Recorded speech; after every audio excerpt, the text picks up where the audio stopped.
Hello दोस्तों, स्वागत है आपका मेरे YouTube चैनल पे।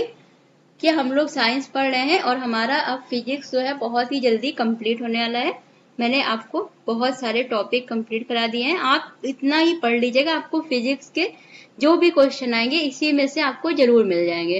ठीक है, बस आप बहुत अच्छे से पढ़िएगा। लेकिन तो चलिए आज हम देखते हैं नेक्स्ट टॉपिक अपना। देखिए यहाँ पे ये टॉपिक क्या है, आर्किमिडीज का सिद्धांत। आर्किमिडीज का सिद्धांत क्या होता है कि मैंने आपको बताया था ना कि बर्फ, जैसे आप एक गिलास पानी लेते हैं, ठीक है, उसमें आप बर्फ डालते हैं, तो जैसे ही आपने बर्फ डाला तो देखिए जितना पानी बाहर जाना होता है या जितना बर्फ को जगह लेनी होती है, जितना पानी हटाना होता है वो उसी टाइम हटा लेता है जैसे हम उसको डालते हैं।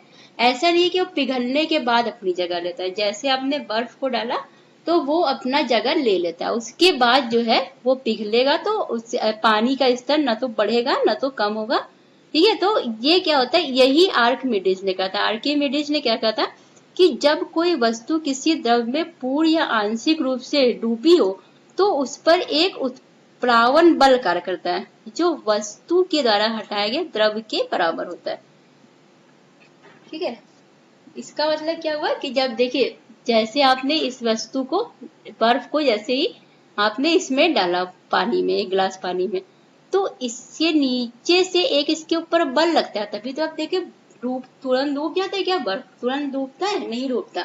ऊपर की इसको नीचे से एक बल लगता रहता है इसके ऊपर। वो बल किसके बराबर होता है? जितना पानी ये बर्फ हटाएगा उसी के बराबर इसका बल लगेगा। इसके ऊपर नीचे से एक बल लगता है, उत्प्लावन। उत्प्लावन में इसको ऊपर की ओर ढकेल रहा, उत्प्लावन उठा रहा है, मतलब इसको ऊपर की ओर ढकेल रहा है, तो इसको क्या कहते हैं? उत्प्लावन बल। ये किसके बराबर होगा? जितना वस्तु जितना द्रव्य हटाएगा उसी के बराबर होगा। ठीक है, इसके नियम के उपयोग से जलयान बनाए गए हैं, पनडुब्बियां जो डिजाइन की गई हैं वो बनाई गई हैं। ठीक है, जीवन रक्षक पेटी बनाई गई है। ठीक है, ऐसे क्या, जैसे पनडुब्बी बनाई गई, ये क्या जलयान बनाए गए हैं, तो इसी के सिद्धांत से कैसे इन्हीं के भार के बराबर बैलेंस किया गया। इतना उत्प्लावक बल लगता है तो उसी हिसाब से इसके भार को डिजाइन किया जाता है कि ये कितना द्रव्य हटाएगी ताकि डूबे ना पनडुब्बी, और ये सब क्या हो, डूबे ना। तो ये कैसे बनाया गया? आर्किमिडीज के सिद्धांत पे ही इसको ये सब पनडुब्बी और जलयान काम करते हैं। जो जीवन रक्षक पेटी होती है, लैक्टोमीटर जो दूध नापता है, हाइड्रोमीटर, ये सब क्या होता है? इसी नियम पे आधारित है। तो देखिए आपसे डायरेक्ट क्वेश्चन आ सकता है कि जलयान और पनडुब्बियां किसके सिद्धांत पे काम करती हैं? किसके सिद्धांत पे करती है? तो आर्किमिडीज का सिद्धांत। ठीक है, अब देखिए जब कोई वस्तु तरल में डूबती है ना तो उसके ऊपर दो बल कार्य करता है। एक तो वस्तु का भार नीचे की ओर, जैसे आपने कोई चीज पानी में डाला तो वस्तु का जितना भार है उससे वस्तु क्या होती है? डूबने लगती है। लेकिन डूबती क्यों नहीं? क्योंकि उसके नीचे से एक और भार लगता है, एक बल लगता है, उत्प्लावक बल।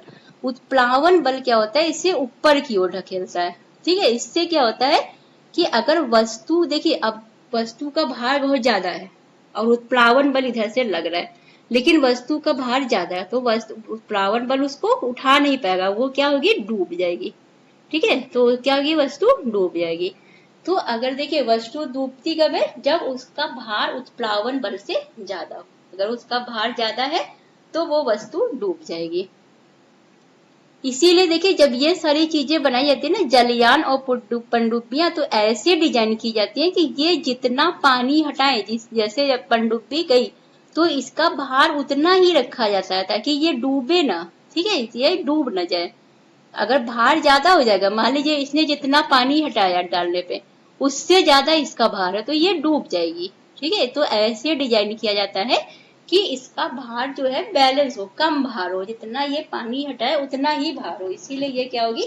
उस पे तैरती रहेगी। यदि वस्तु का भार उत्प्लावन बल के बराबर है तो वस्तु द्रव के अंदर डूबी हुई अवस्था, नीचे नहीं जाएगी, सिर्फ द्रव में डूबी रहेगी। अगर वस्तु का भार और उत्प्लावक बल दोनों बराबर है तो आप वस्तु डालेंगे तो देखेंगे अंदर तो चली जाएगी, एकदम नीचे जमीन में नहीं बैठेगी, जैसे पानी के तल में नहीं जाएगी, उसी में डूब जाएगी और वही में तैरती रहेगी।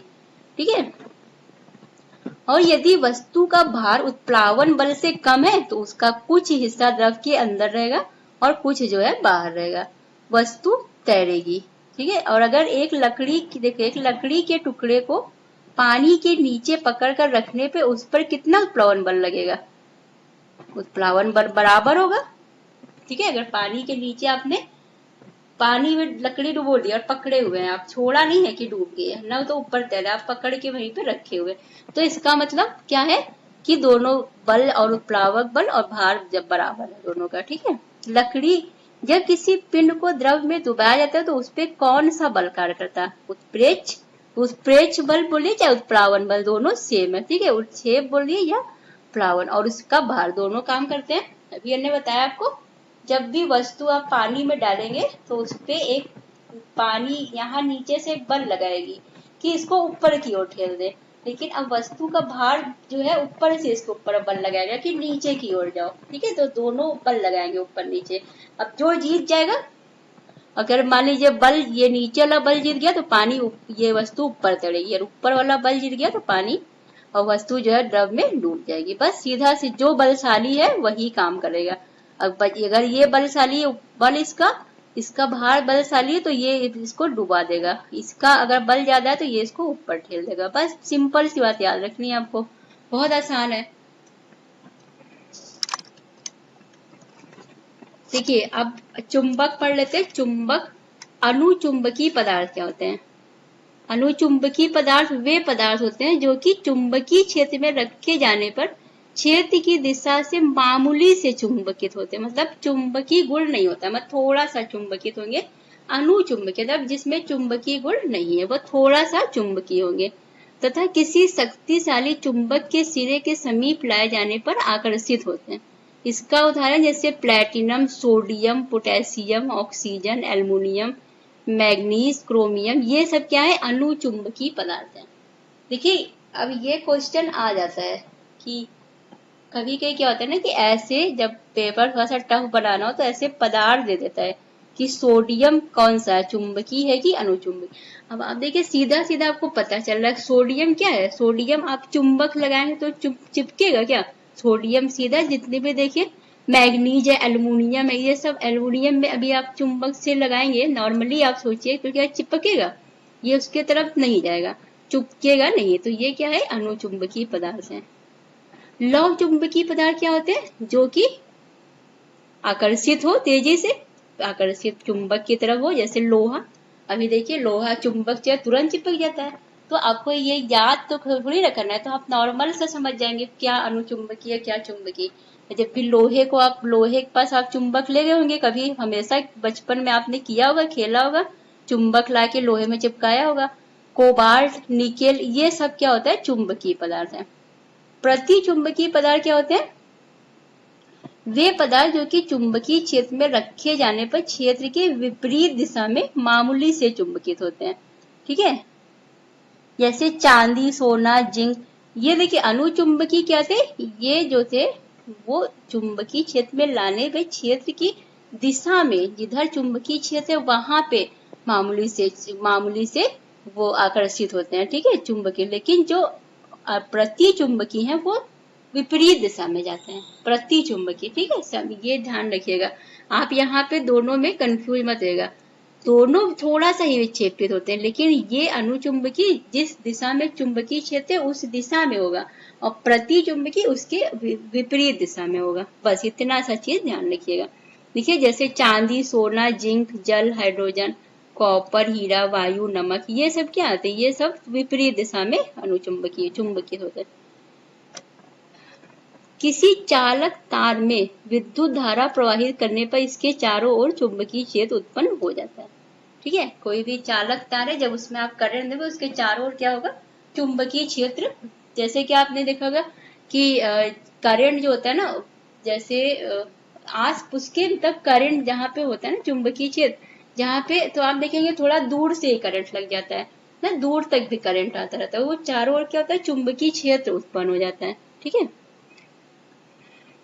उसको क्या कहते हैं? चुंबकीय क्षेत्र। उसी को क्या कहते हैं? चारों ओर जो चुंबकीय क्षेत्र उत्पन्न हो जाता है वही चुंबकीय क्षेत्र है। जो MRI मशीन है ना, MRI मशीन आपने सुना होगा बहुत। MRI मशीन क्या होता है? Magnetic resonance images. ये मैग्नेटिक चुंबकीय क्षेत्र और रेडियो तरंगों का प्रयोग करके ही शरीर के अंदर की जितनी गतिविधियों का पता लगाना है वो चुंबकीय तरीके से लगा, चुंबकीय क्षेत्र बनाते हैं। ठीक है, ये MRI, इसका फुल फॉर्म याद कर लीजिएगा, मैग्नेटिक रेजोनेंस इमेजिंग। इसके आसपास अगर देखिए कोई भी अगर जैसे लोहा लेके जाए या कोई भी चुंबकीय चीज लेके जाए जो कि चुंबक जिसको अपनी ओर आकर्षित करती है, तो ये इसको बहुत दूर से भी खींच लेती है। ठीक है, इसके एक घटना भी घटी थी, जो वो सिलेंडर लेके चला गया था ना एक आदमी, उसके MRI मशीन का वो खुला हुआ था दरवाजा, तो उस मशीन ने उसको वहां से खींच लिया था अपने अंदर। ठीक है, तो इसका मैग्नेटिक जो फोर्स होता है वो बहुत ज्यादा होता है। इसलिए जब MRI कराने जाते हैं तो सारे सामान जो है, मतलब कुछ भी पहने हुए नहीं रहते, सब चीज कपड़े को छोड़ के कपड़ा पहने रहते हैं, बाकी जैसे जो भी कान में या हाथ में या लोहे का कोई भी चीज पहनना है सब चीज हटा देते हैं। ठीक है, तो ये होती है MRI मशीन। तो ये मैग्नेटिक फोर्स पे, मैग्नेटिक क्षेत्र पे ही काम करती है, ध्यान रखिएगा। ये देखिए चुंबक का अगर चुंबक बना, तब आगे ये बनाए रखना कि जो चुंबक पदार्थ है उसकी चुंबकता, मतलब उसमें वो क्वालिटी रहे। तो इसके लिए क्या करना है, अगर आप दो चुंबक को आपस में रगड़ेंगे तो वो उसका जो चुंबकीय गुण है वो खत्म हो जाएगा। ठीक है, घर्षण करेंगे ना विपरीत दिशा में, अब लेके चुंबक को जमीन पे ऐसे रगड़ रहे हैं तो धीरे धीरे उसके जो चुंबकीय गुण है वो खत्म हो जाएगी। चुंबक को पीटना या ठोकना नहीं चाहिए, ऊंचाई से गिराना नहीं चाहिए। ये सब करने से क्या होता है कि चुंबक का चुंबकत्व जो बनाए रखने का गुण है वो खत्म हो जाता है। तो ये सब नहीं, चुंबक को अगर आप गर्म कर देंगे तो भी उसका खत्म हो जाएगा। पास पास रखिए चुंबकों के समान ध्रुवों को साथ न रखें। ठीक है, अगर दो चुंबक है आपके पास, इसका उत्तर दिशा और इसका उत्तर दिशा, आपने दोनों को पास में रख लिया तो इससे क्या होगा, इसका चुंबकीय गुण खत्म होने लगेगा। तो ये सब ध्यान रखिएगा, थोड़ा सा इंपॉर्टेंट बातें स्टेटमेंट में आ सकती है अगर आना हो तो। देखिए ये ध्यान रखिए, चुंबक के किस स्थान पर चुंबक तो सबसे अधिक होता है, तो वो उसके दोनों सिरों पे। ठीक है, जैसे एक चुंबक आपने लिया तो इसका ये सिरा और ये सिरा, यहाँ पे सबसे ज्यादा चुंबकीय गुण होगा, सबसे ज्यादा यहाँ पे किसी चीज को ये खींचेगी। ठीक है, सबसे ज्यादा चुंबक कहाँ होगा, उसके सिरों पर होगा। कुछ पदार्थों की कृत्रिम विधियों के द्वारा चुंबक बनाया जा सकता है। कुछ पदार्थ है जैसे लोहा, इस्पात, कोबाल्ट, इसको कृत्रिम विधियों के द्वारा लोहा, इससे इनसे क्या चुंबक बनाया जा सकता है। चुंबक के दोनों सिरों को चुंबक का ध्रुव कहते हैं। चुंबक के किस स्थान पे सबसे कम चुंबक होगा, तो देखिए दोनों सिरों पे सबसे ज्यादा होगा या बीच में सबसे कम होगा, मध्य में सबसे कम होगा। यदि किसी चुंबक को धागे से बांधकर स्वतंत्रता पूर्वक लटका दिया जाए तो स्थित होने पर उनकी दिशा क्या होगी, उत्तर और दक्षिण। याद रखिएगा, अगर आप कोई चुंबक लेंगे और ऊपर से लटका दीजिए, जैसे आपको उत्तर और दक्षिण दिशा पता करना है तो आप ऐसे चुंबक लीजिए और लटका दीजिए बांध के, फिर देखेंगे चुंबक जब हिलना बंद कर देगा तो उससे उत्तर और दक्षिण दिशा में, जिधर उत्तर और दक्षिण दिशा होगी उसी दिशा में ठहर जाएगा। ठीक है, अस्थायी चुंबक बनाए जाते हैं नरम लोहे से, नरम लोहे से, और स्थायी चुंबक इस्पात से। याद रखिएगा, बहुत इंपॉर्टेंट है सब। ट्रांसफार्मर का क्रोड बना होता है किसका, नरम लोहे का। और जानते हैं ना ट्रांसफार्मर किस पे आधारित है, विद्युत चुंबकीय प्रेरण सिद्धांत पे तो काम करता है ट्रांसफार्मर। ठीक है, और ट्रांसफार्मर का क्रोड किसके बना होता है, नर्म लोहे का। नर्म लोहे मतलब अस्थायी चुंबक। अस्थायी चुंबक किससे बनते हैं, नर्म लोहे से, और अस्थायी बनाना है तो इस्पात से बनाते हैं। तो जो ट्रांसफार्मर का जो क्रोड बना होता है वो समझ लीजिए कि अस्थायी चुंबक है, वो नर्म लोहे से बना होता है। एक लंबी धारावाही कुंडली कहलाती है क्या, परिनलिका। अगर कोई लंबी धारावाही कुंडली है उसको परिनलिका कहते हैं। गतिशील वैद्युत आवेश उत्पन्न करता है चुंबकीय क्षेत्र। वैद्युत आवेश, गतिशील वैद्युत आवेश किस चीज से होता है, चुंबकीय क्षेत्र में। अनुचुंबकीय पदार्थ कौन कौन से हैं, अभी आपने पढ़ा, प्लेटिनम, सोडियम, पोटेशियम, ऑक्सीजन, ये सब ध्यान रखिएगा। लौ चुंबकीय पदार्थ लोहा, कोबाल्ट और निकेल, और प्रतिचुंबकीय पदार्थ जैसे चांदी, सोना, जिंक, जल, हाइड्रोजन। थोड़ा ध्यान रख लीजिएगा, क्वेश्चन आ भी सकता है। चुंबकीय तीव्रता का मात्रक क्या है, वेबर अपॉन मीटर पे स्क्वायर या टेस्ला। ये ध्यान रखिएगा, चुंबकीय तीव्रता का मात्रक पूछ सकता है, टेस्ला या वेबर अपॉन मीटर स्क्वायर। ठीक है, याद रखिएगा, ये सब बहुत इंपॉर्टेंट चीजें हैं ये सब। ठीक है, तो ये देखिए आज होगी हमारी ये फिजिक्स की क्लास थी, चुंबकीय क्षेत्र, और हमने आर्किमिडीज का सिद्धांत पढ़ा। देखिए सारे टॉपिक बहुत इंपॉर्टेंट चल रहे हैं, आप इसको पूरा अच्छे से पढ़ लीजिए। फिर लास्ट में इसकी पूरी PDF दे देंगे हम आपको। आप वैसे आप नोट्स बना के पढ़िए तो ज्यादा अच्छा रहेगा आपके लिए। आप नोट्स बनाएंगे तो आपको याद होगा, PDF दे भी देंगे तो आप सिर्फ उसको क्या करेंगे, प्रिंट करा के रख लेंगे। तो आप ऐसे नोट्स बनाया करिए, ठीक है, वो ज्यादा बेटर होगा। तो चलिए अब हम लोग नेक्स्ट क्लास में मिलेंगे। कि आपको क्लास अच्छी लग रही है तो प्लीज लाइक जरूर कर दिया करिए क्लास को, और अच्छी ज्यादा लग रही है क्लास अगर आपको, तो आप प्लीज चैनल को सब्सक्राइब कर दीजिएगा। Thank you.